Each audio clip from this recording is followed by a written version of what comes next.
Bienvenidos! Welcome, everyone. Hello, hello.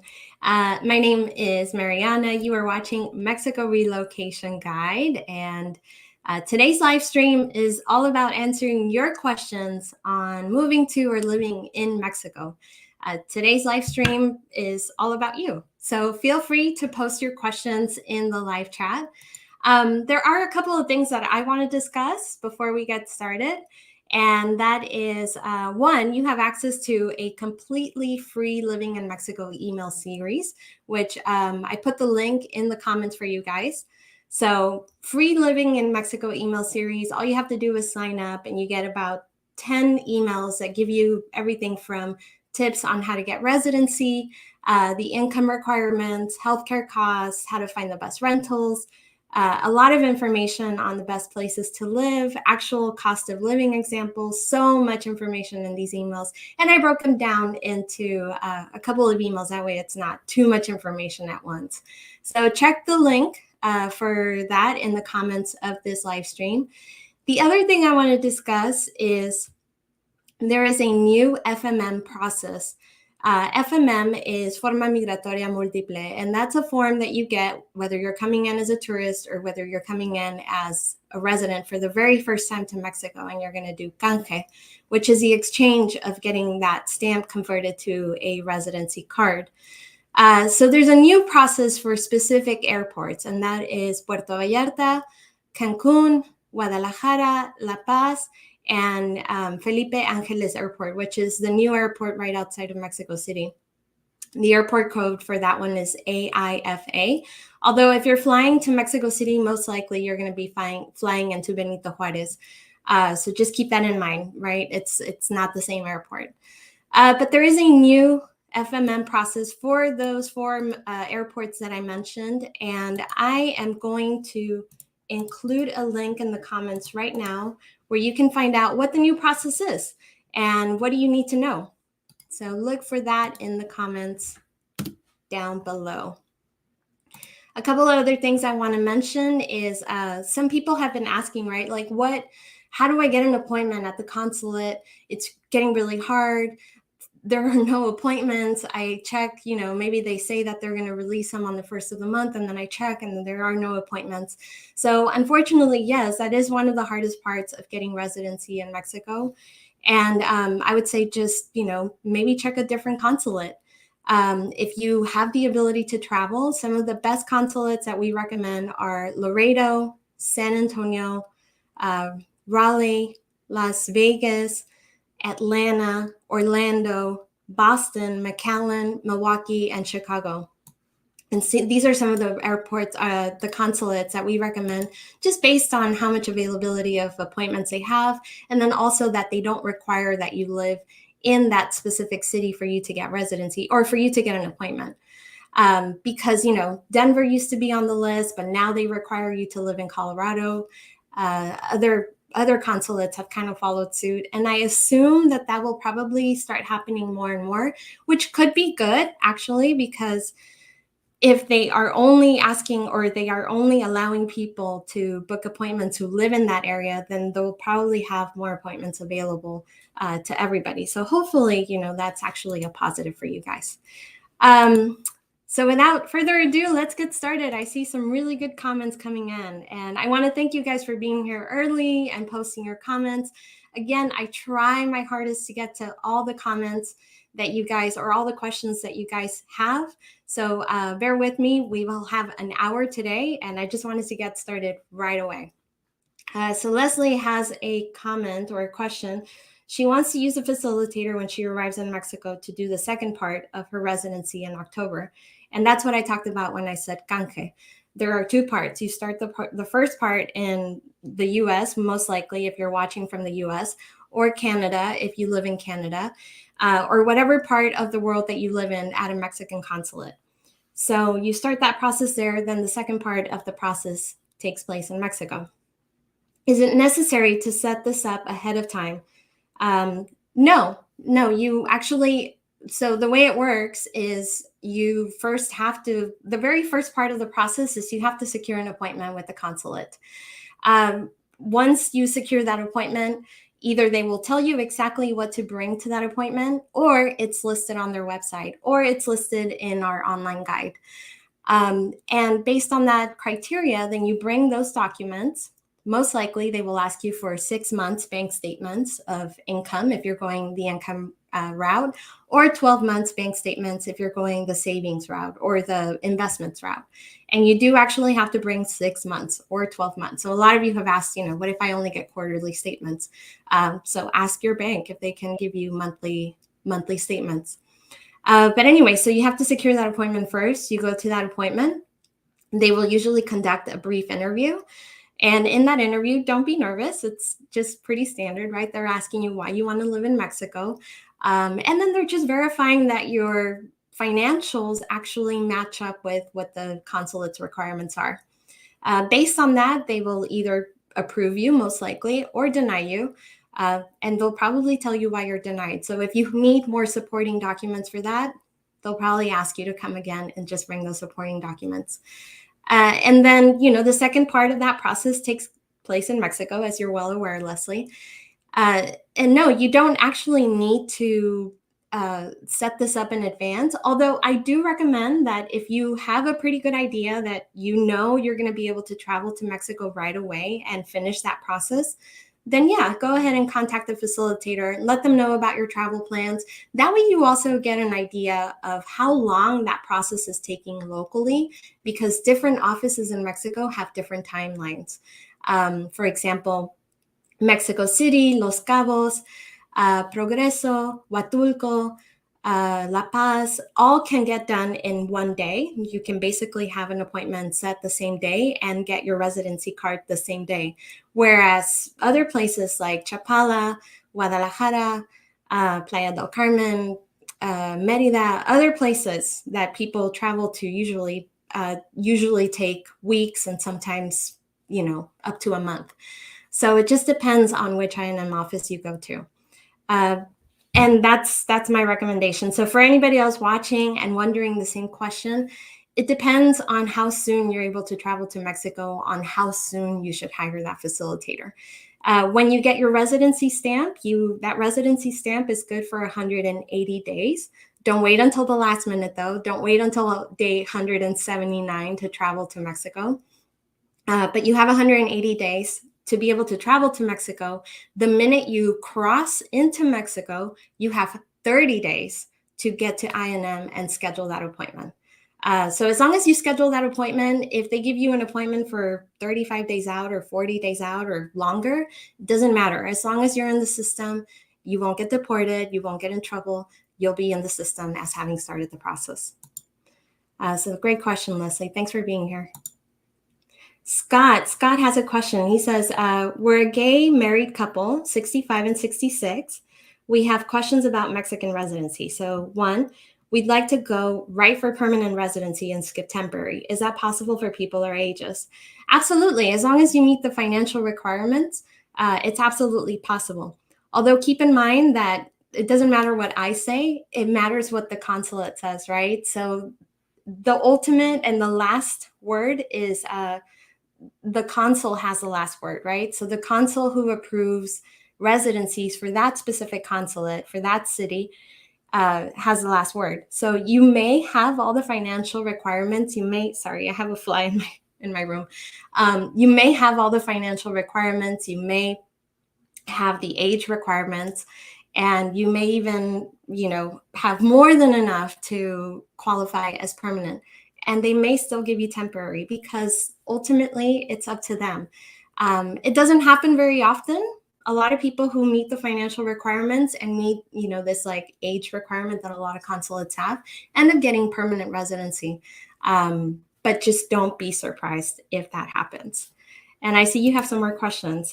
Financial requirements. Do funds and investment accounts meet the savings balance?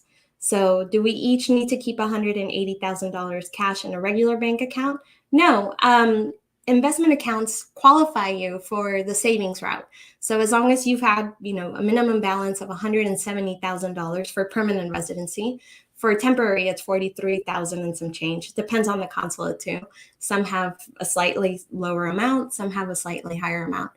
But no, You don't need to keep it in a regular bank. You can have it in an investment account, and it's $170,000. It depends on which consulate you go to, whether they're going to require for you, Scott, to qualify and your spouse to qualify as well. So some consulates do require each person to qualify individually. They don't consider a marriage to be like just one qualifier. But if that happens, don't worry. You could qualify, you could get permanent residency, and then you can petition your spouse from within Mexico. So it's not a problem. They'll get temporary residency for 2 years, and then they can get permanent. So great questions. And do you have to be 100% retired to qualify for permanent residency? Very good question. So you own a small business, you still have some customers in the USA. Some consulates will require you to be not only 60 plus years old to qualify for permanent residency, but they may actually require you to have a pension or be drawing Social Security benefits already. If you're not drawing Social Security benefits, they may only give you temporary. It depends on the consulate. And even a lot of consulates, you guys, just don't make this information available online. They don't publish it anywhere. It's just kind of based on how the consul decides for you and your spouse what they want to give you that day. But I would say go in there with the intent of getting permanent if that's the route that you want to go, and be very adamant about it. Like, I qualify for it. I plan to live in Mexico permanently. I plan to draw Social Security. If you're not drawing Social Security, I plan to, have these things in place, and just, ask for permanent residency. And you'll be surprised. Most likely, they'll probably give it to you. Leslie has another question. Are small towns easier to get approved for residency as opposed to larger towns? So example, San Miguel de Allende versus León. Well, considering, Leslie, that the approval process happens outside of Mexico, the question here, I think, is, are there certain consulates that are more likely to approve you for residency versus others? Once you get that stamp, so once you secure your appointment with the Mexican consulate and they approve you, you get a stamp. And that basically says that you've been approved, right? The most important part of that process is at that Mexican consulate. That basically says you've been approved. Now, once you get to INM in Mexico, all they really have to do is just verify a couple of things. Like, they'll do biometrics, which are basically your fingerprints, take your picture. You have to give them a local address, and then they will have you fill out a form. If you're using a facilitator, their facilitator will help you do all of this. If you're not, you can do it on your own, but you do have to secure that appointment in person.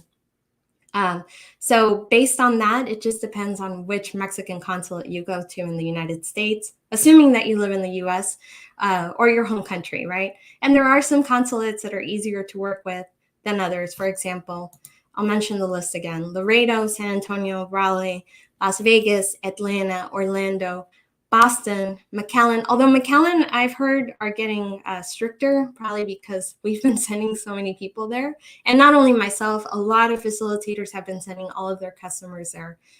So they are getting stricter with who they give residency to or who they give an appointment to. Milwaukee, Chicago. So, if you can travel, if you can consulate shop. Shop around for the consulate that has the best requirements, or maybe the lowest, barrier to entry. Which one gets to you fastest? Which one has appointments available via email? If you want to know how to get an appointment, maybe the online system isn't releasing appointments. A lot of these consulates, they don't use the online system, but they don't publish that anywhere. The only way that you would find that out is if you go to the consulate's website, you go to services for non-Mexicans, you go to residency visas, and then you read the entire information or requirements that they have. And usually buried in there is information on how they're asking for appointments. If they say, book your appointment through this site, and it takes you to the Mexitel website, then you know that they're only asking for appointments through the Mexitel website. But sometimes they'll say, email us for inquiries or for appointments for residency. Okay, Kimmery, thanks for being here. Formato para solicitar trámite migratorio de estancia. Okay, so what happens if I move after filling it out, but before my canje appointment? Can I just fill it out again? Is it submitted electronically to INM? No, INM no longer submits any of these forms, like whether you need to make a change of address, whether you need to go for a renewal of temporary residency, whether you need to get canca done for the very first time. It's no longer done online. It's all done in person.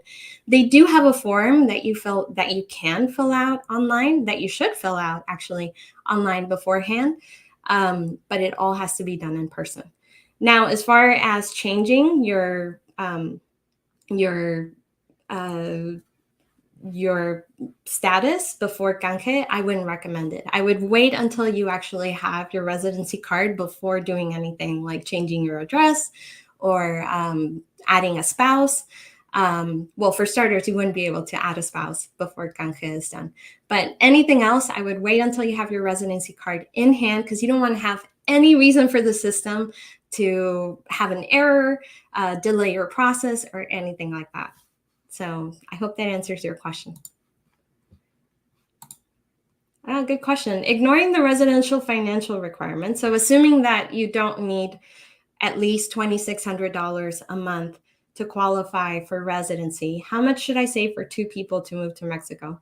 It fully depends on your lifestyle. Like there's so many calculators out there that give you exactly, how much you would need to have in savings if you wanted to live up to, if you planned on living up to 85 or 90 or above, and how much you spend right now. And it takes into consideration inflation. It takes into consideration a lot of things.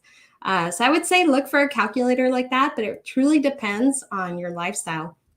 I personally know a lot of people that live as low as $1,000 a month in Mexico, all expenses, right? Like rental, food, um, transportation, utilities, maybe not healthcare, but definitely everything else. And I know people who spend as much as $4,000 a month. So, it truly depends on your lifestyle. Now, there's a wide range between those two couples, right? So you have to really ask yourself, like, what are they renting, and are you willing to live in a place like that? Like if you're going to be renting a place for $300-400 a month, or 6,000 8,000 pesos a month, what are the conditions of that place, and are you willing to live in a place like that? I'm not saying it's going to be terrible, but it will probably be pretty rustic or different than maybe what you're used to north of the border. So it just fully depends on your lifestyle. It's very possible to live on $1,000 a month in Mexico. The thing you have to consider is, are you going to have healthcare? And I highly recommend that you have healthcare insurance if you qualify, right?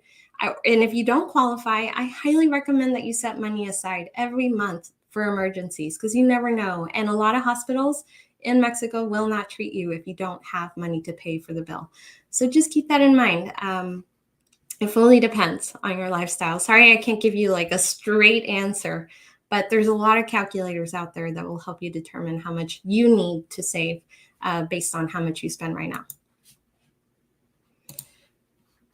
Does INM want the copy of the visa in your passport be in color or black and white to canje it?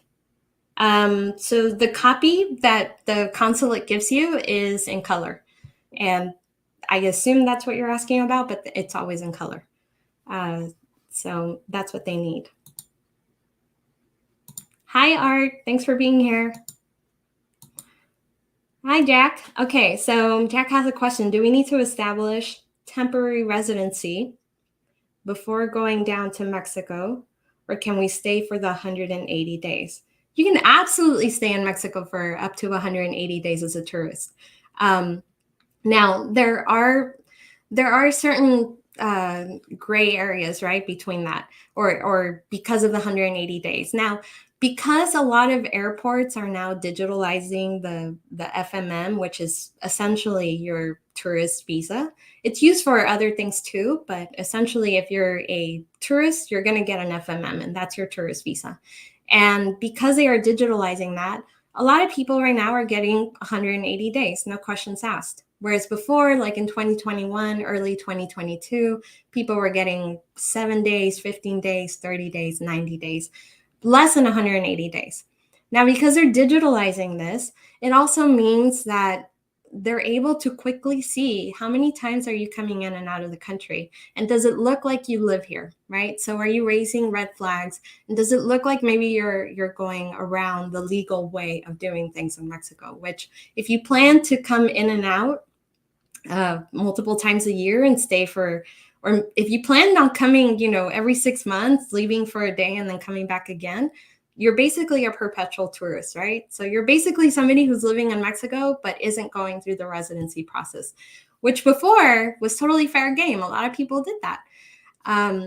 But because immigration is getting more up to date and they're having these systems put in place, it's getting harder because they're able to see who's actually living in the country without going through the residency process. But if you're just planning on scouting Mexico and you're not really sure if you want to live here yet, and you're not really sure where you want to live in Mexico yet, absolutely, come as a tourist. You get up to 180 days for the most part. There are still reports of people getting less than 180 days. And I think the best way, it's not foolproof, right? So nothing is guaranteed, but I think the best way to help you or help your chances of getting 180 days are to, one, make sure that you have a return ticket, right? So don't leave the United States or Canada or wherever you're flying in from without a return ticket. If you're not really sure when you're going to fly out or when you're going to return, use something like Onward Ticket. They'll hold a spot for you for $12. And if you don't actually book your flight, it just gets canceled. So that way you actually have a return ticket without needing to buy a return ticket. So one, have a return ticket. Two, make sure that if you have reservations to things like Airbnb or hotels or other places where you're going to be staying, make sure you present those, right, as proof that you are going to be staying for an extended period of time. Three, look presentable. Like, don't come in very raggedy, or this is no guarantee by any means, but in Mexico, it is very much like people do judge based on your looks. So, just look presentable, like wear a clean shirt and make sure that, you look like you're not going to come and just like, take IMSS or Insabi or any of the free healthcare systems that they have in place. So again, none of these things are guaranteed, but Mexico is very much an appearances count country. And I think that can help your chances. So I hope that answers your question, Jack. Thanks for being here. Hi, Georgianne. Thanks for being here. So nice to see you're here. Can you enter Mexico with a valid driver's license to visit for a while? I'm assuming you mean a valid driver's license from a country that is not Mexico, and the answer is yes. If you come from Canada or the United States, there are plenty of people who never get a local driver's license. You can rent a car, you can drive in Mexico with your license from another country as long as it's valid. Now, there are some benefits to getting a local driver's license. For starters, if you were to get pulled over for whatever reason, you're going to have a much better chance of getting off with a warning if you have a local driver's license. Two, it's far better if they do end up taking your driver's license that you have a Mexican driver's license for them to take while you go pay your bill and then they release your driver's license. Three, you can get local discounts if, like let's say you live in Jalisco and they have specific discounts at different beach clubs in Puerto Vallarta or somewhere else, right, for people from Jalisco. The only way for you to verify that is through your driver's license. So there are a lot of benefits to having a local driver's license. But if you're just visiting Mexico and you plan on just, traveling through the country for maybe 180 days, like Jack is, then by all means, you can use your foreign driver's license without a problem, as long as it's valid. Big, big, big important caveat there.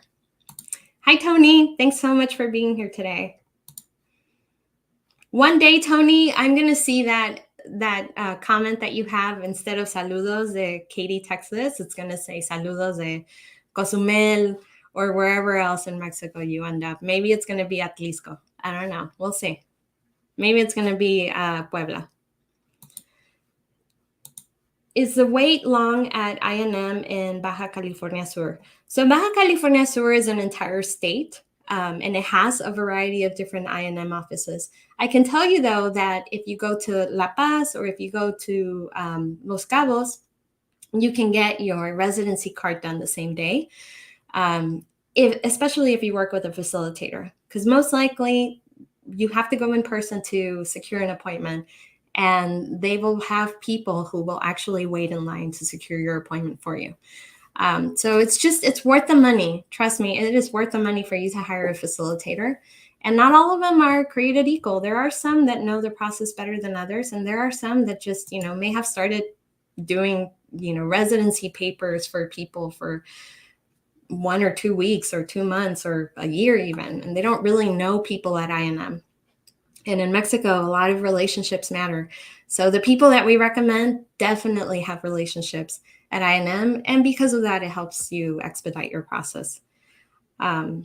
So yes, depends on which office you're going to at I&M. Currently, the 2 offices that I'm talking about, La Paz and Los Cabos, you can get the process done the same day. Just wanted to let you know I purchased your guide and had the opportunity to contact several of the medical brokers there. We're Johnny in the spot. Okay, not sure what that means, Art, but thank you so much for being a customer. Thank you so much for buying the guide. By the way, today is August 25th. So currently the Complete Mexico Relocation Guide sells as a one-time fee of $395 US, which if you don't know what it includes, it has all the steps laid out for you on getting residency, how to bring your household goods, bringing your pets, finding the best rentals, which scams to avoid, driving in Mexico, how to get a driver's license, how to open a bank account. I mean, it has the steps for a lot of different things that you would need when you're moving to Mexico.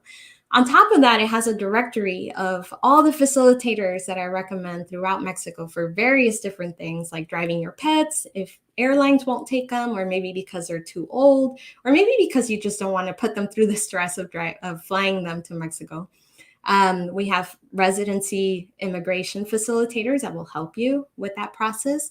We have real estate agents that work on rentals, not only sales, because that's important too. So you can find a rental in your budget and, with your specifications. We have relocation tour guides that can take you around a city and give you an overview of different neighborhoods, shopping options, medical options, answer your questions of what it's like to live there locally. And you have a contact there, right? So it doesn't feel so daunting moving there by yourself. But anyway, so that whole entire package is a one-time fee of $395 US. But starting September 1st,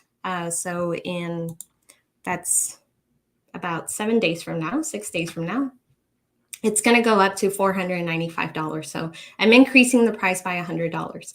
So if you haven't bought the guide and you've been on the fence and you've been just wondering, is it really worth it? Don't just take it from me. I have a lot of reviews on our Facebook page. I also have reviews on our website. But this is your chance. It's your last chance to get it for $395 before the price goes up. Just wanted to throw that out there. So thank you, Art, again, for being a customer. Very, very appreciative of you. Hello from Jackson. Thank you for being here, Anthony. Do houses still use the cistern system, the tinacos, or is city water common? And is it easy to find rentals that have it? Thank you so much for being here, Linda. It totally depends on which city you're going to live in. A lot of cities in Mexico, yes, people manage their own water, generally through a cistern or a tinaco. And for those of you who are wondering what a tinaco is, it's a water tank reserve that is usually on the roof of your house. A cistern is usually at the bottom of your house. And then you have somebody with a pipa or with a basically big hose come and fill it out or fill it in. I recommend, by the way, if you have a cistern, to get an alarm that tells you when that cistern is about to be empty. Because the last thing you want to do is run out of water and have to wait for the water company to fill it in. So it depends on where you live. For example, in Monterrey, recently they had that whole water crisis, which is still ongoing right now, because the city manages the water. So a lot of people were getting water directly from the city. And because, of course, the dams and a lot of water reserve resources were getting depleted of their resources. So it just depends on which city you live in. Now, a lot of people in Monterrey bought tinacos because of that, and now they're like equipping their houses with tinacos. But I know that a lot of places in the north are adopting more of the things that, you know, their neighbors up north have. So like their neighbors in Texas or their neighbors in Arizona or California, then, you know, they're adopting a lot of those systems, like having the water come from the city. But a lot of places in Mexico do use cisterns and tinacos. And personally, I think it's a really good idea for you to manage your own water, because if Monterrey has taught us anything, it's that sometimes these government offices don't do a really good job of managing the water for its citizens. And unfortunately, people are paying the price of that. So if you can, right, try to have a house that has a tinaco or a cistern. It's one of the things you should absolutely ask about before renting. And then just ask, you know, who's going to be in charge of servicing it? What condition is it in? How do I know when it's going to be empty? Those kinds of things. So I hope that helps you out before you rent. Thank you. Great guide. I'm glad you think so, Art. I really do. I really, really, really do. Thank you so much for being here, Mary. Denver. Nice. Where is a good place to retire for a senior who needs quiet and easy access to shops and medical? That's a great question, Jay. It depends on whether you like the beach or you want to live in the Central Highlands. I do have a couple of blog posts written about this. I also have a lot of videos on this YouTube channel where I show you different cities and an overview of each one. So a lot of cities in Mexico and even a lot of towns have great shopping, have good access to medical centers. It just depends on you. Like, what is it that you want for your lifestyle, right? Do you prefer the heat, or do you want to be in the cooler climate? Do you want to live in a small town, or do you want to live in a bigger city? Do you want to be near a lot of expats, or do you want to be somewhere where maybe, you know, Spanish is spoken more often? Which, by the way, the differences between those two are usually going to be your cost of living. So where more expats tend to live, rents are usually going to be more expensive. So if you're thinking like Puerto Vallarta, Ajijic, Chapala, Huatulco, Playa del Carmen, Los Cabos, La Paz, those kinds of places obviously have a lot of foreigners living in them. And there's Mérida is another one. There's no surprise, or it's not news, right, that those places are really popular, which ends up increasing the cost of living in those areas. So if you want to live somewhere where cost of living is generally low, then look for places that are not very, very popular with expats, like Guanajuato, Atlisco, Puebla, Mexico City even, right? Even though it is probably the more expensive city, large city in Mexico, because it is the biggest city in Mexico. So just really ask yourself those questions. And I do have a guide that I posted recently. I'm going to share it with you guys in the comments. Bear with me. Because it tells you what questions should you ask yourself to determine where you should live in Mexico. So check out the comments, Jay, and I've added a link to the blog post there. Linda has a question. Are toilets that flush toilet paper becoming more common, and would we likely find that if we looked at a newer construction home to rent or buy? I think there's a big misconception, and it's partly my fault because I posted a video about the 13 negatives of living in Mexico. And one of the negatives, and I want to also preface by saying this, that I love Mexico, and I'm just stating some of the negatives only because I want people to have a realistic idea of what it's like to live in Mexico. I by in no way mean, no way possible am I bashing Mexico in any way. It's my country. I love it. But there are certain negatives. And one of those negatives that I posted about, or that I talked about in that video, was not being able to flush toilet paper in certain parts of Mexico, especially in older construction. It's very uncommon, but it's not fully out of the question, but it is very uncommon. So a lot of houses have the ability for you to flush toilet paper. It's probably more common for you to rent or buy a house that has perfectly good toilets and perfectly good plumbing where you can flush toilet paper. So don't worry about that much. Usually if you're maybe renting one of these places that's like, very, very old or very, very inexpensive, then maybe it might not have the best plumbing, or maybe you might not be able to flush toilet paper. And if that is the case, they usually have a sign that says, please don't flush toilet paper.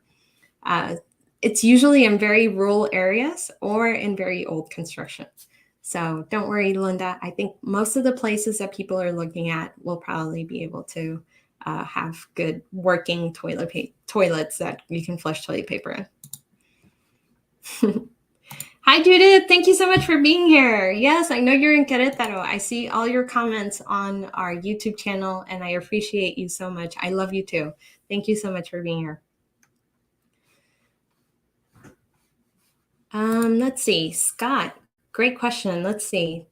After reading your canje section for the 10th time, I see you suggest not going to temp status until we actually move.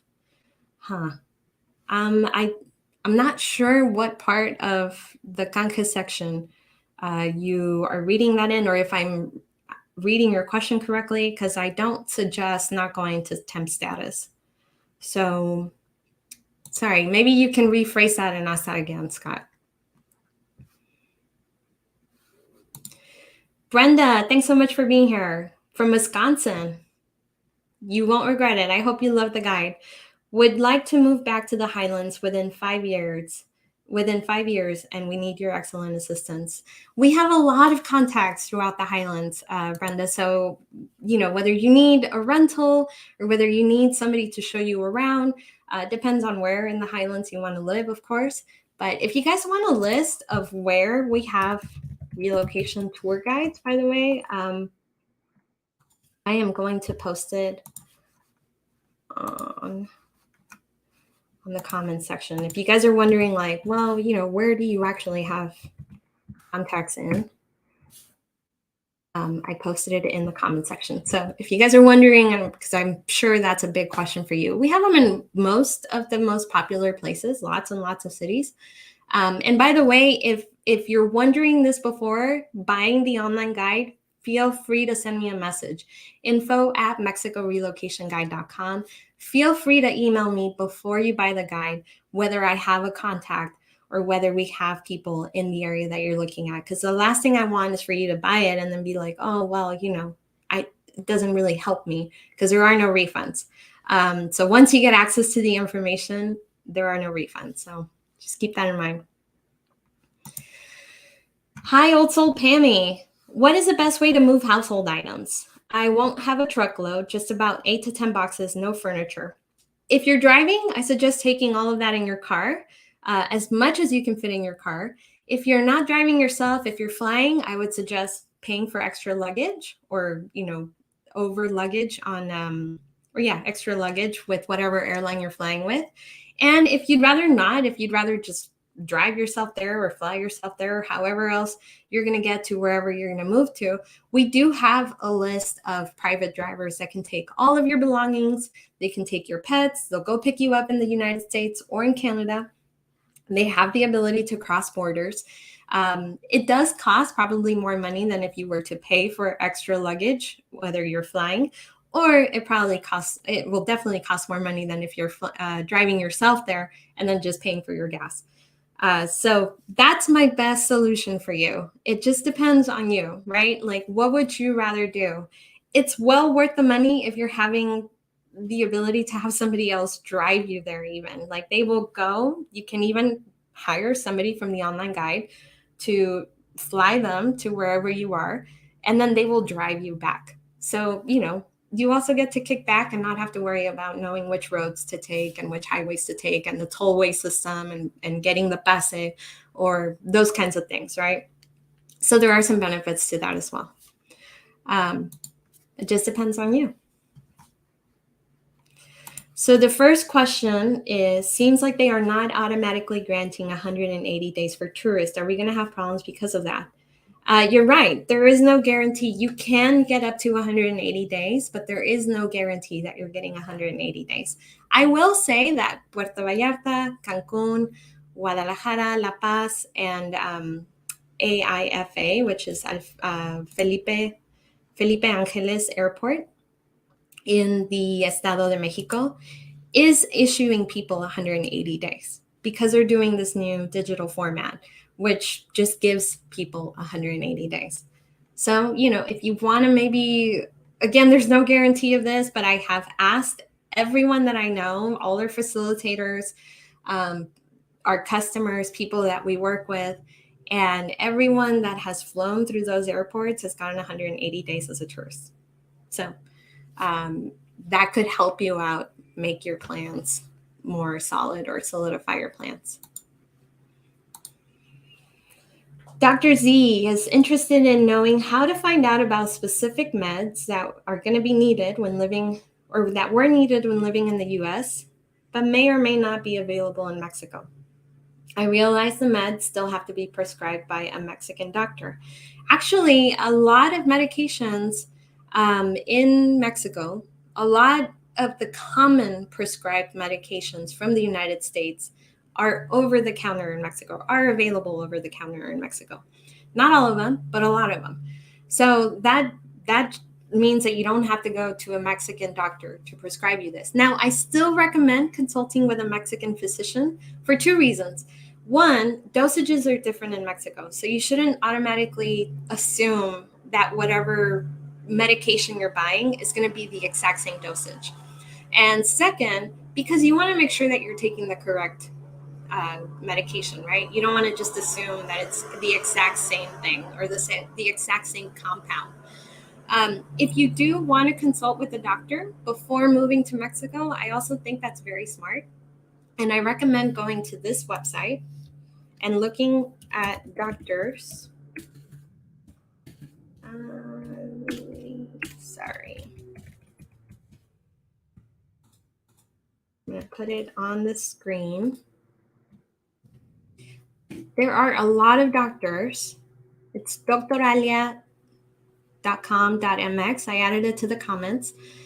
There are a lot of doctors that offer telemedicine, which means that you don't have to actually go in person. You can meet with them like this via Zoom or whatever other platform they use. You can also filter by doctors who speak English and then ask them about your specific medications and about what those costs are in their city, for example, and whether you can get that over the counter or not and what the dosages are. So that could help you determine that ahead of time. If you want more information about I did a full analysis on the 50 most common prescriptions that are given or that are prescribed in the United States that are available in Mexico and what their costs are. So if you're interested in that, I'm trying to pull up the page for it. I have it on my blog.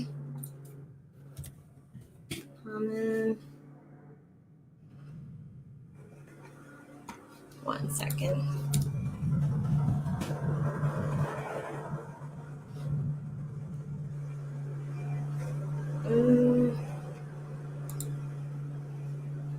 Okay, well, I'll look for it. But send me an email, info@mexicorelocationguide.com, and I can send you that full list if you're interested. Just please bear with me. My email inbox is so full, so if I don't get to you within 24 hours, just know that I have read your email. It just takes me a while for me to get back to you, but just bear that in mind. Let's see, another question we have out here. Scott has a second question. Can we start driving our things down, probably in a car, with a 12-foot trailer, 2 or 3 trips before we get temporary status? If so, we need a temporary import permit, Mexican auto insurance, anything else. Because you're going to be bringing in a trailer, that trailer is actually considered a separate vehicle, so you will need to just keep that in mind, right? A separate temporary import permit for that trailer. It's different if you have an RV. An RV is considered just one vehicle. But the other thing that you have to consider is if you don't have temporary status yet, or you're not a resident, you may be asked to pay customs fees for whatever it is that you're importing to Mexico, depending on what it is you're bringing, and depending on the person that you get at the border. Some people, most people actually, I would say, end up driving with their things, and people just, immigration or customs just flag them in, like they just let them through without having to pay any import fees. But just know that legally you are allowed to bring your things, right, as a resident without having to pay import fees once. If you're not a resident, then Mexico can actually charge you import fees for whatever it is that you're bringing in. My biggest advice, Scott, is if you are going to be bringing in things, 2 or 3 times to Mexico before actually moving, then I would suggest not having anything in its original box, because usually that is considered new or not used. And then you'll definitely be charged an import fee. And that would be my biggest advice. And also just, bring things that look like they've been used. If you have a brand new computer, if you have a brand new speaker system, if you have a brand new stereo, a new printer, things like that, just, make sure that they're not in their original boxes, that they're not in any styrofoam, things like that keep them protected, that I know you probably want to keep protected, because then that just looks like they're brand new. So that would be my best advice. Yes, definitely Mexican auto insurance is a must if you're driving to Mexico. For anybody watching this, even if your policy from whatever company states that they will cover you in the rare event of an accident in some other country, Mexico does not consider that auto insurance. And if you do get into an accident and you don't have Mexican auto insurance, you can be taken to jail until your insurance or until you pay for whatever damages have been done. And if somebody has been hospitalized due to this, it's even worse. So just make sure you get Mexican auto insurance. It's an absolute must. It's mandatory. Barbie, thanks for being here. I was wondering if you have a person who could possibly help me with the information when I get there next month, moving to Ensenada. Yes, we have somebody in Ensenada that we highly recommend. She's amazing. She does everything from relocation tours to immigration paperwork. She's great. So yes, I do have somebody in Ensenada that can help you out. Where's the best weather in Cabo? So Los Cabos are 2 areas, San Jose del Cabo and Cabo San Lucas. They both have very similar weather. They're both pretty hot in the summer and pretty humid. They are both pretty pleasant, right, in the winter months, like after November and all the way through March. So they're both very similar. But what are you considering Cabo? Because I know a lot of people consider Baja California Sur to all be Cabo, but it's actually Baja California Sur is made up of many areas. It's made up of La Paz, Todos Santos, Los Barriles, Cabo San Lucas, San Jose del Cabo. It has a lot of areas, so just keep that in mind.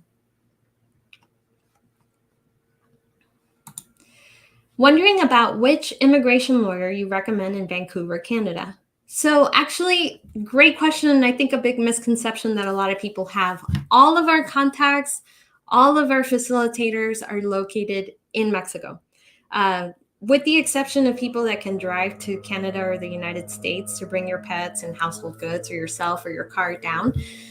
Everyone else is in Mexico. So realtors, immigration, accountants, brokers, healthcare brokers, all of that information in the online guide, those people are based out of Mexico. We do have a couple of accountants in the United States that I recommend for things like, how to make sure you get the foreign earned income exclusion and things like that. But there are a few of those contacts. The rest of the contacts are all in Mexico. And in fact, most of what you will have, or most of the help that they will provide for you or do for you, will take place in Mexico.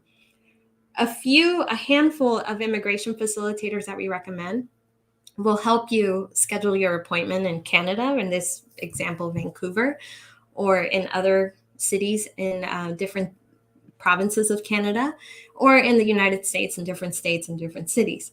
But not all of them do.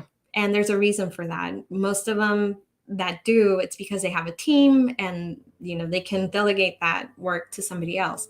Whereas the people that don't, it's usually because they're the ones doing everything and they don't have time to be searching all the different consulates for these appointments. So Francis, I hope that answers your question, but actually all of our contacts for immigration purposes are in Mexico. And they are categorized in our online guide based on the city in Mexico, because I would recommend that you choose an immigration facilitator in the city where you plan to live. Because one, you don't have to do a change of address later in the future, and when you do actually move to Mexico.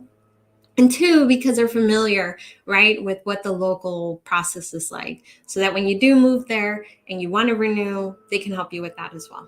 So although if you are on a time crunch and let's say you want to move to San Miguel de Allende, and right now San Miguel de Allende is taking 3-4 weeks for you to get your temporary residency card, and you can't, you might have to go back to a job in the United States, or maybe pets or family or something else, and you can't wait in Mexico for 4 weeks, then there are other cities, like I mentioned, La Paz, Los Cabos, Mexico City, Huatulco. There are other cities that can get it done in one day. So that would be the only reason why I would recommend hiring a facilitator in one of those cities where it can be done in one day. But if you have the flexibility to stay in Mexico and you don't have to go anywhere, and you actually, maybe this is your move to Mexico, which I suggest that should be the way you do it, if you can, then I suggest hiring a facilitator in the city where you plan to move. Do we need to establish temporary residency before going down to Mexico, or can we stay the 180 days? Somebody else already asked this question. No, you don't need to establish residency in Mexico. You can come for 180 days as a tourist. Although if you are planning on staying longer than 180 days, then you do need to establish residency, because otherwise you would overstay your tourist visa or your FMM. So it just depends on you. I personally would. So I think this is a great question. I think a lot of people are wondering, like, well, why would I get residency now versus maybe in 2024 or 2025? I'm not planning to move to Mexico for another 2 years. If you can do it now, I would say do it now, because we all know what the requirements are right now. We don't know what the requirements are going to be in 2023 or 2024. And I can tell you just from experience of being in this business for a couple of years now, every year they change. Every year the income requirements go up. Every year there's something different. Even in the same year, there's always changes to the process. So if you are able to qualify right now and you can get residency right now, secure it right now. You don't have to live in Mexico for you to remain a resident. If you're a temporary resident, the only thing you have to do is come back to Mexico at least once to renew your residency, and then you can renew it for 3 additional years. If you're a permanent resident, you don't have to live here. You can come in and out as you please, and there's no harm, no foul. Like, you don't lose your residency. So I would say definitely apply for it now if you're on the cusp of even qualifying, or if you're like not sure, but you want to be able to secure it now, I would say go ahead and do it now. But if you're just like not even sure that Mexico is the right place for you, or maybe you're just visiting, then just come in as a tourist. That would be my advice. Hi, Denise. So nice to see you, amiga. Thanks for being here. So I'm about to make the jump of buying a car in Yucatan. If I move to another state in the future, is it difficult to register the car in the new state? No, not at all. Especially if you've already registered it in one Mexican state. It's not hard at all to make the transfer. I recommend for you and for anybody who's watching, Pat's Plates can help you out with that process for all of Mexico. It depends on where you're moving to. I assume you're looking into Querétaro because I've seen those comments. And no, it's not hard at all. If you are looking into Querétaro, we have contacts in Querétaro that can help you make that change in registration. So it's in the online guide. But no, it's not hard at all. Okay, a couple more questions here. Zess Stephens, thanks for being here. We're retired and would like to apply for permanent residency. We don't have a residency yet in Mexico and may not live there full time at first. Is that an issue? So I assume you mean when you don't have residency in Mexico. I assume you are referring to you don't have like a lease or you don't have a contract yet in Mexico. And is that an issue? It might be. In some consulates, another caveat, right, that I'm going to throw at some of you. Some consulates, in order for you to get residency, may ask you to have a lease in Mexico. Not all of them. Actually, I think it's very, very rare. But I have heard that from other facilitators working in places like Miami, Los Angeles, which are some of the hardest consulates to work with, by the way, and maybe even a few in Canada. Not all of them, but a facilitator can certainly help you determine that. And if you don't have a lease in Mexico yet, it shouldn't be a problem at most consulates. But just keep that in mind that they may ask you that. And unfortunately, there's so many consulates and they change their requirements daily that it's impossible for me to tell you right now that yes, this consulate for sure would give you residency, and you might go there 2 weeks from now and they may change the requirements on you. So I would say reach out to the consulate that you're looking to apply at and ask them for a very detailed list of what the requirements are. If they don't get back to you, then go to a different consulate that will. If you're able to travel, I would say that would be your best option. But most consulates that we've worked with, that our customers have worked with, that our facilitators have worked with, it's not an issue. What are the rules for walking your dogs on the beaches without a leash? Sorry, yeah. In fact, most beaches in Mexico, dogs are off limits. Like dogs are not allowed, even on a leash. It's just part of the rules of keeping the beach clean. I personally, yeah, my dog is very trained and I can tell her, not to go in certain areas. And if she does, I'm a very good, responsible pet owner and I will pick up after her. And maybe that's you too. But 99% of the times that I have been to any of the beaches in Mexico, dogs are not allowed. Unless you live in a nice condo, which by the way, all beaches in Mexico are public beaches. Even if you live in an area where they say they have access to a private beach, all beaches in Mexico are public. But some areas do have them closed off, right? Like because they are very remote or very far away. And you will probably see an occasional dog or two. But in Mexico, in most beaches that I know of, dogs are not allowed. I'm 53 and got permanent, Denver consulate. Yeah, again, nothing is guaranteed. Sometimes some consulates, you may be under 60. You might not even be getting a pension or getting Social Security benefits, and they might give you permanent anyway. So I do know from some people that are even in their 30s or 40s who have gotten permanent. So nothing is guaranteed, but a lot of them do require you to be, or a lot of them say anyway that they want you to be over 60 years of age or drawing a pension or getting Social Security benefits for you to qualify. Thank you so much for being here, Danita. So glad you can make it tonight. I hope you guys have learned something new. A lot of these are customers. So I hope even you guys who have already been customers for a while are getting something informational or something valuable out of these live streams. My friend is driving in with a tourist visa. I have an appointment for a visa. Her car is US plated. For a retirement visa. There is no retirement visa. There's either temporary or permanent. Can I go with her? So I'm assuming that you have permanent. Yes, you can go in the car with her. You personally are not allowed to bring your US plated car or your foreign plated car to Mexico for more than 30 days. If you do, it can get impounded. So just keep that in mind. I'm assuming you mean permanent. If you have a temporary residency visa, you can bring in the car. You do have to put it in your name, the temporary import permit, for you to, one, have Mexican insurance in your name, and for you to be able to drive that car. But I assume that's what you mean.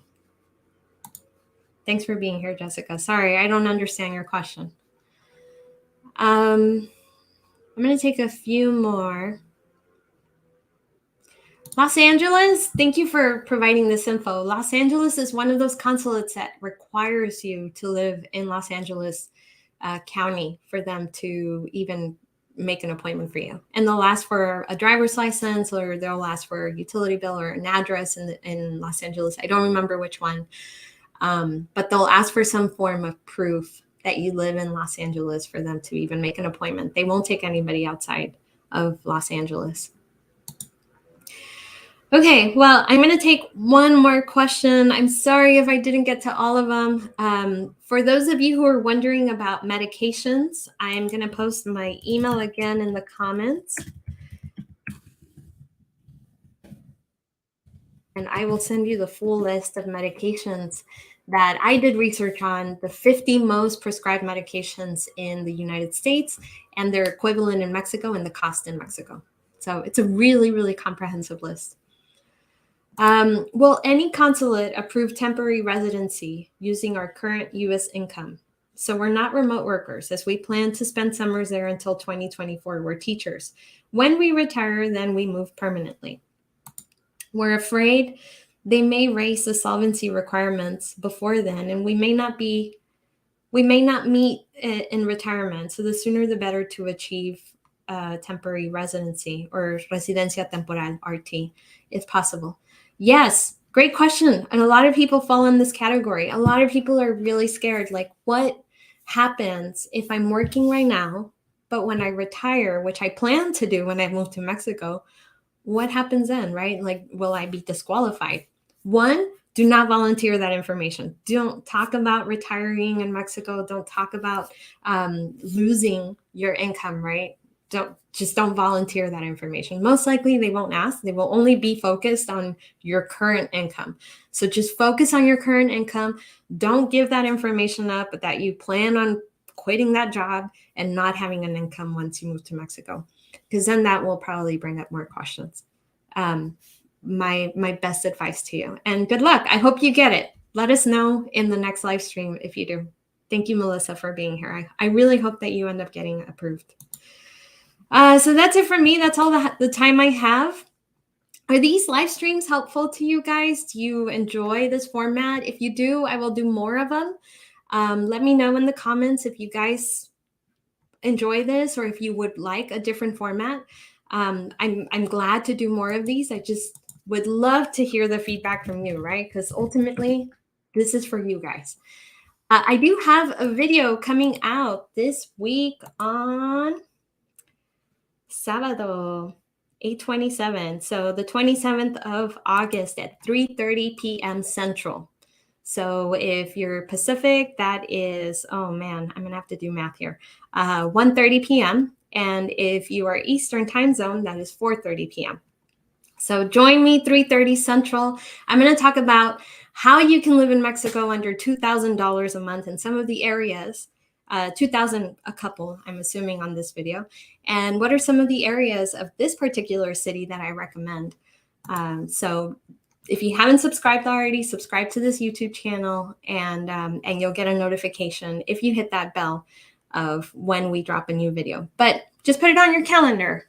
2 days from now, 3:30 p.m., you'll get to see a really, really nice neighborhood and just some of the most common monthly expenses that you see. So, okay, live streams are good. Okay, so good. Well, I really, really hope that you guys tune in for the next one. I will email you when the next one is. If you want to know when the next one is and you don't want to have to like keep up with my YouTube, I suggest you go sign up for my newsletter.